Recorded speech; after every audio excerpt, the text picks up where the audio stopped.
Witch's Tale.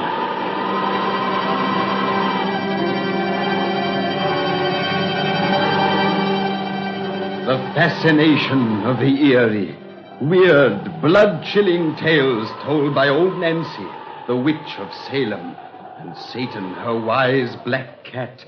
They are waiting for you, now.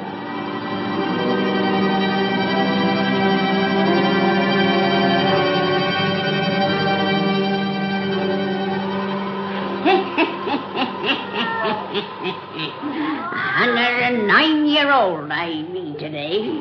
Yes, sir, 109-year-old.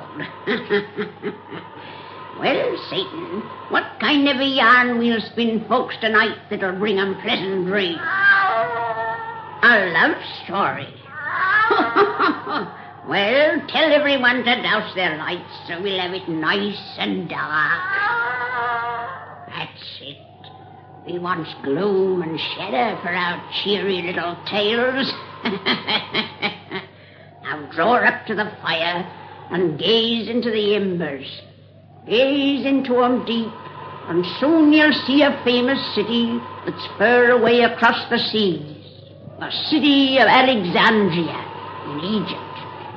It's the town of the day you're gonna see. Streetcars and automobiles roll along the ancient streets where chariots once passed. The chariots of Julius Caesar and Mark Antony, and the great Queen Cleopatra. In a handsome modern building there, you'll see inside a room with a book-lined wall. And behind a desk a young man sits. A young man who gazes into space with worried, haunted eyes. And so begins our story of the wedding gift.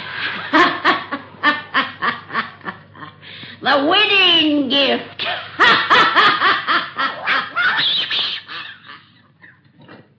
Do I awake you, Effendi? I wasn't asleep. I was thinking. Completely lost in thought, apparently. What do you want, Ahmed? Gentleman is called, a jeweler. Jeweler? Oh, yes. Show him in. Yes, Effendi? You come in, please, sir. Thank you. How are you, Mr. Elton, sir? Mr. Petrie. Kind of bowled you over a bit, having the honour of Petrie's Limited calling on your personal to deliver his merchandise. It's a sentimental rule I have, that when a countryman of mine buys a wedding ring from my shop, I always takes it to him with my own hands. Oh, that's very gracious of you, sir. Not at all. Here's your purchase, sir, all engraved as he ordered. And my congratulations to both you and the lady. Thank you. Yes, it's very nice. It's a beaut. What's this you've engraved here, Mr. Petrie? What you ordered. Tomorrow's wedding date, and to Irene from Noel with all his love. I told you simply to put with love. That seemed to be too cold-like, sir. I dare say you were right. I knew you'd agree. With all your love sounds like you mean it. Yes, of course. Have a drink. Just a spot. Thanks. That's just right. Now, Miss Tilton, may you have a long and happy married life. I say I yield, sir. Your hands are trembling and... I'm all right. You don't look it. Quiet. Listen. Listen. Mr. Petrie, Armand, do you hear the rustle of a woman's dress? No, Effendi. How could we when there's no woman here? It must be imagination. What on earth? Well, thank you for bringing the ring, Mr. Petrie, and for your good wishes. I have work to do now, if you'll excuse me. Certainly, sir. Good day, sir. Wait, both of you. Look at my hand. Your hand? You see it writing on this paper as I talk to you? Yes, of course we do. I don't imagine that, then. It isn't hallucination that my hand is sometimes governed by a will that's not my own. What you talking about? Look, sir? I just wrote this, but my brain didn't send the impulse that guided my fingers. My brain didn't conceive the words they wrote. They ain't words, sir. At least not words of English. The writing's in Greek, you fool, her mother tongue. And this time they tell me... Oh, never mind. Ahmed, go for Dr. Blaine. Bring him here at once. Tell him if you like that you think I'm going mad.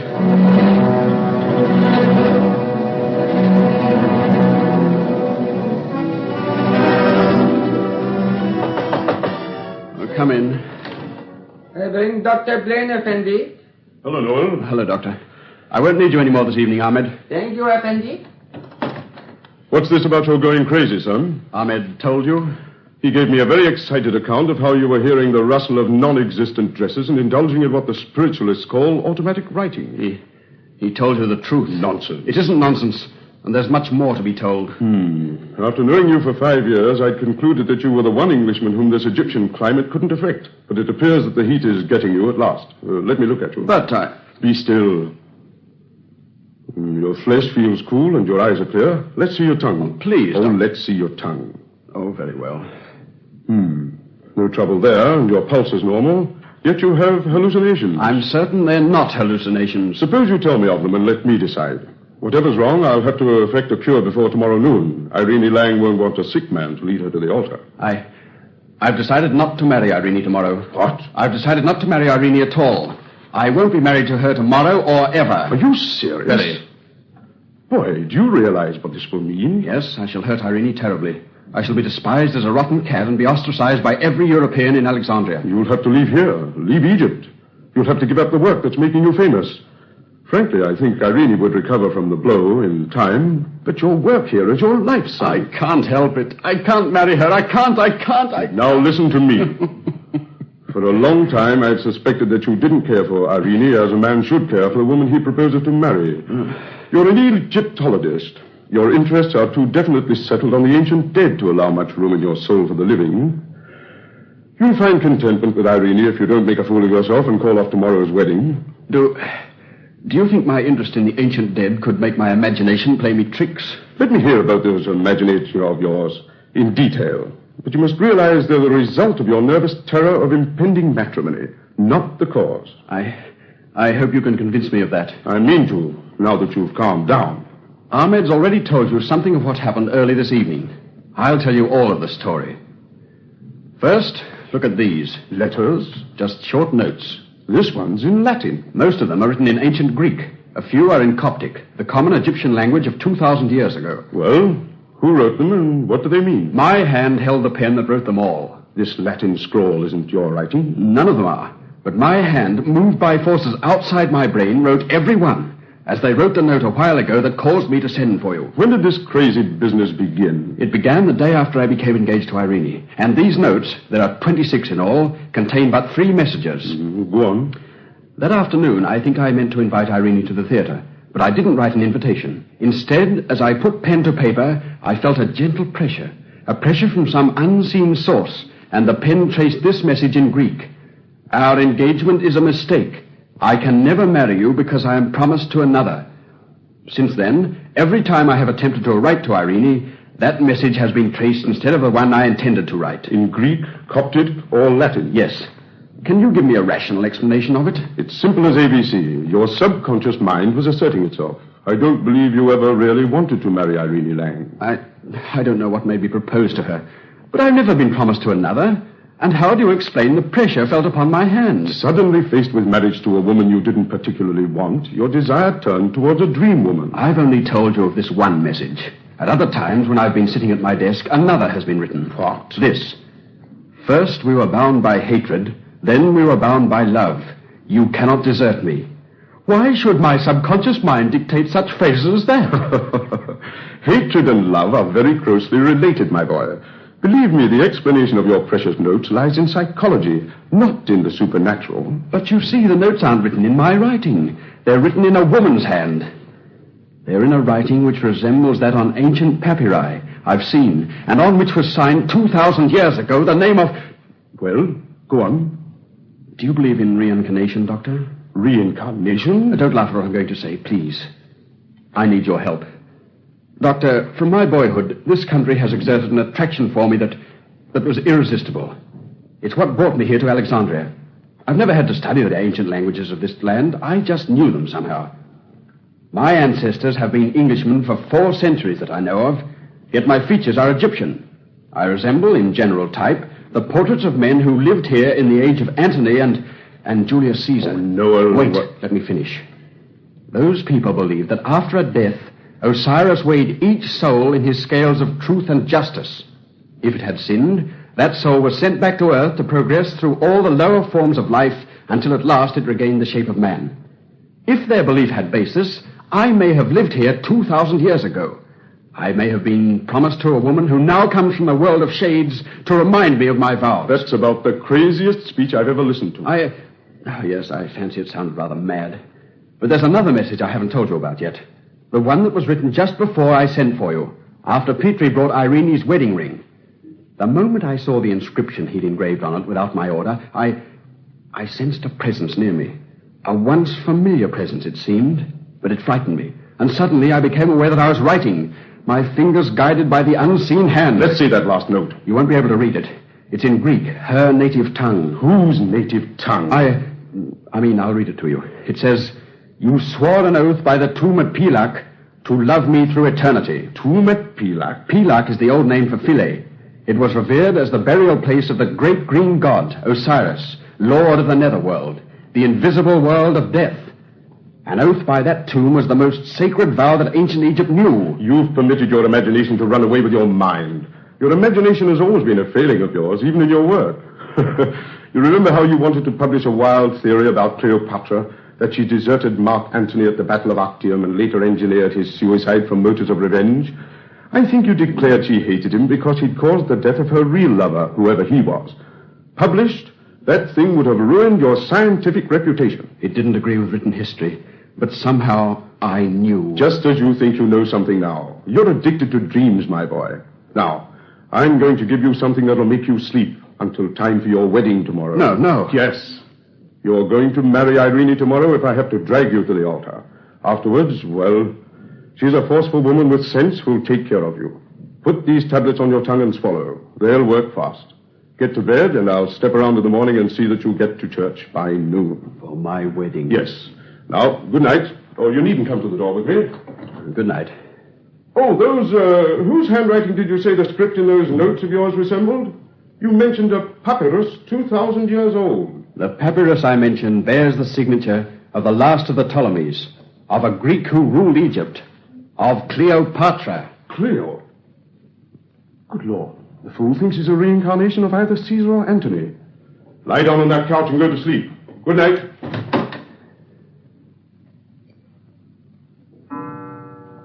Nine o'clock. 15 hours until tomorrow noon. My wedding. And she wrote, "You swore an oath by the tomb at Pilak to love me through eternity."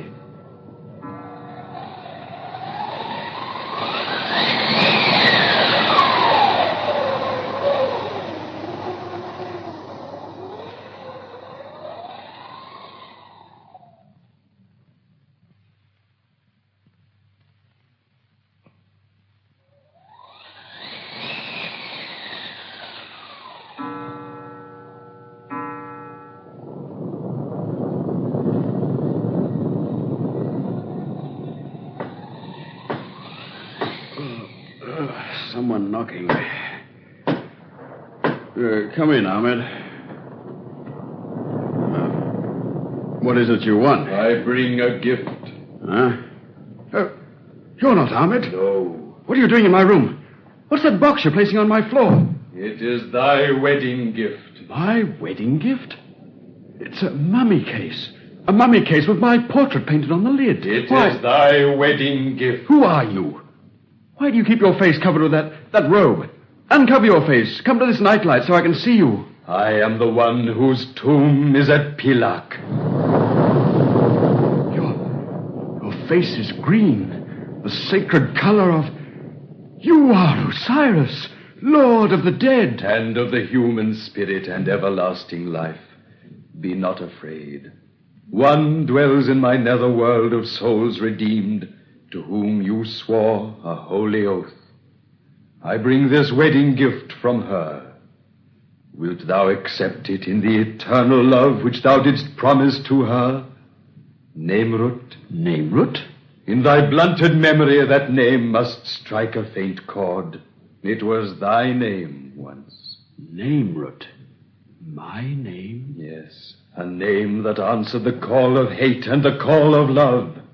Unfearful of the peril that awaited on either road, because thou hast remained in thought a son of Egypt and of Egypt's gods. I will make the faint chord of thy memory sing loud and clear. Gaze into the past, O soul of Nemrut, as time turns back 2,000 years.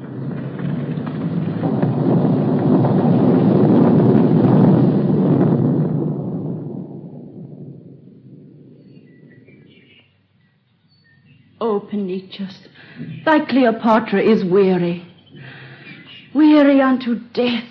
Why do you clap your hands? To summon musicians, so my queen will be amused. Cease beating thy palms together. Their sound ever summons me some fresh annoyance. Yea, my queen. Stop calling me queen. How can one be truly queen who cannot command contentment? Thy Roman Antony hath been away for many moons. If ye think I pine for his return, then little do ye know me. But how little anyone doth know me. A queen is a being set apart.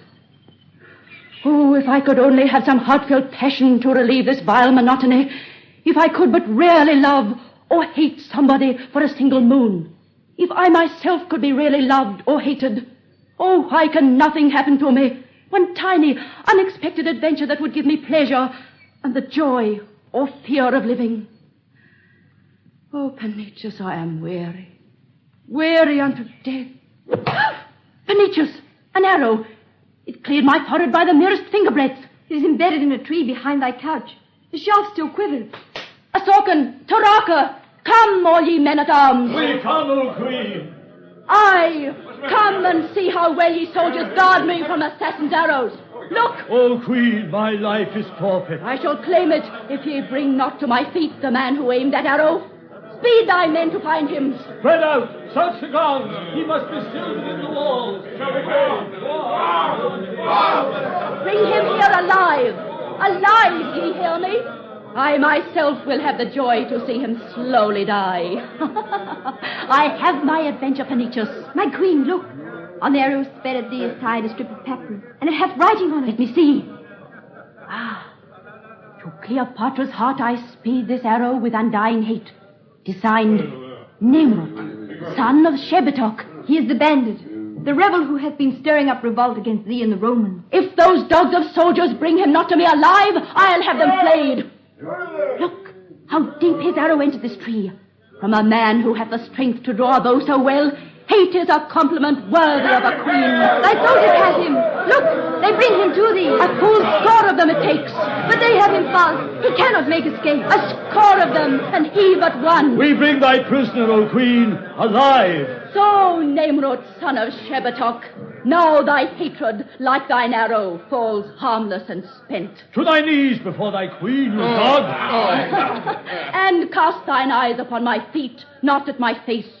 A subject and a traitor may not look upon his queen. I am not thy subject, Greek, nor am I a traitor.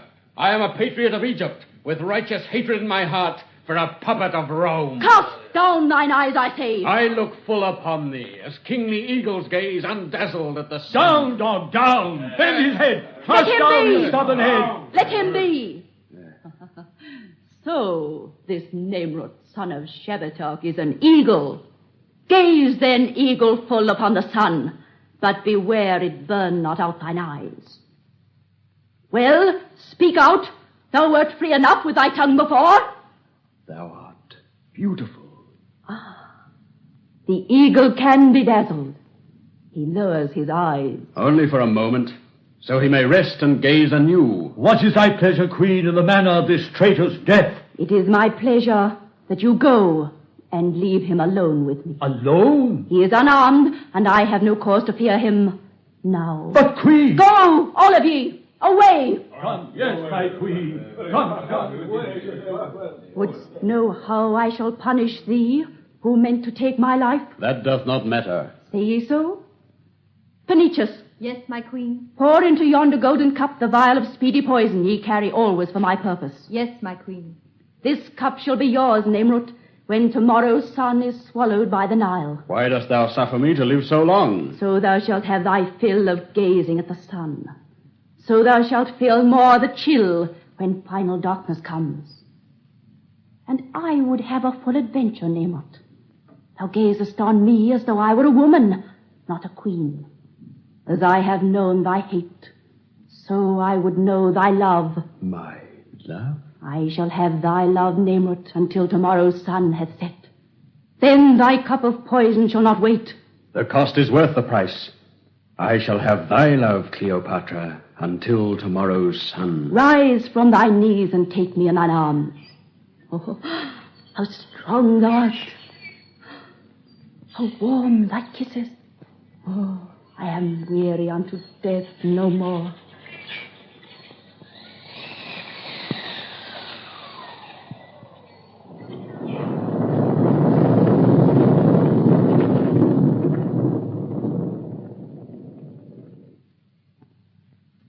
Soon another sun will be swallowed by the Nile, my queen. May thy cup of poison wait undrained, till Horus cast 1,000,000 later suns beneath its sacred waters. My cup of poison hath become our pledge of love. Each evening, as the shadows lengthen, I raise it to my lips. And each evening I strike it from thy hand, as I did the first cup so many suns ago. O Nimrod, son of Shabbatok, how good it is to know man's love for woman. My love eternal for Cleopatra. I, the woman, not the queen. Thou hast sworn it by the most sacred oath of Egypt. By the tomb at Pilak, by the grave of green Osiris. Who someday will weigh our hearts in his scales of truth and justice. Our hearts will outweigh his feather, Nimrod. Aye, when death takes thee and me, a myriad of suns will pass, ere we shall live again upon this earth in human form. Eons will pass, and we shall be apart. But what are years when we have sworn a love eternal? And we should not be sad. In this life now, we have many years before us. Yea, O Queen, we have love. Thou dost even forgive me. Him, Mark Antony. Even he, my Queen. And now, as before, I lift the cup. And I prepare to strike, as so often in our game. Make way for Marcus Antonius! Make way! Nimrod! I heard. Make way for Marcus Antonius! Antony! He sent me no word of his arrival. Nay, I swear. We shall be discovered here. His jealousy will destroy us. Make way for Marcus Antonius! Make way! Cleopatra, my queen, where art thou? Cleopatra, my queen, in this cup I pledge thee love eternal. Nimrod, the cup of poison, thou hast drained it. Aye, for thee and Egypt. Nimrod! Cleopatra, at last I find thee. Who is this man who stands beside thee? I am a slave, whom Egypt hath condemned to death. Thou hast potent poisons in thine Egypt, queen. This dog was dead before his body struck the floor. What's this? As ye gaze upon this slave, a tear rolls from thine eye. Mine eyes have been dazzled from too much gazing at the sun, great Antony. But the sun hath set. Aye, the sun hath set. But it shall rise again and shine forever.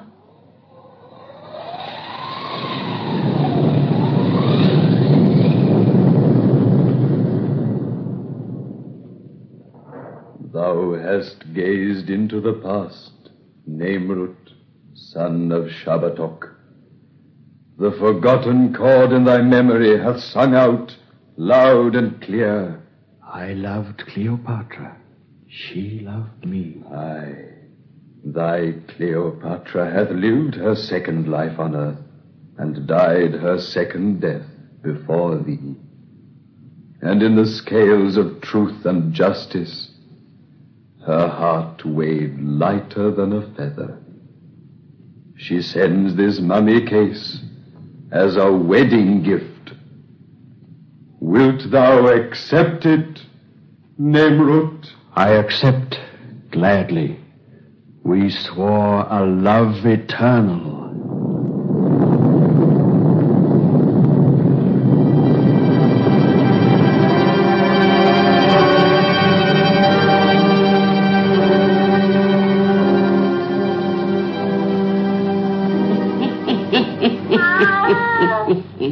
And in the morning, when they come to take the bridegroom to the church for his wedding, they couldn't find him. But beside his bed, they found an ancient mummy case with a painted face that looked like nose upon the lid.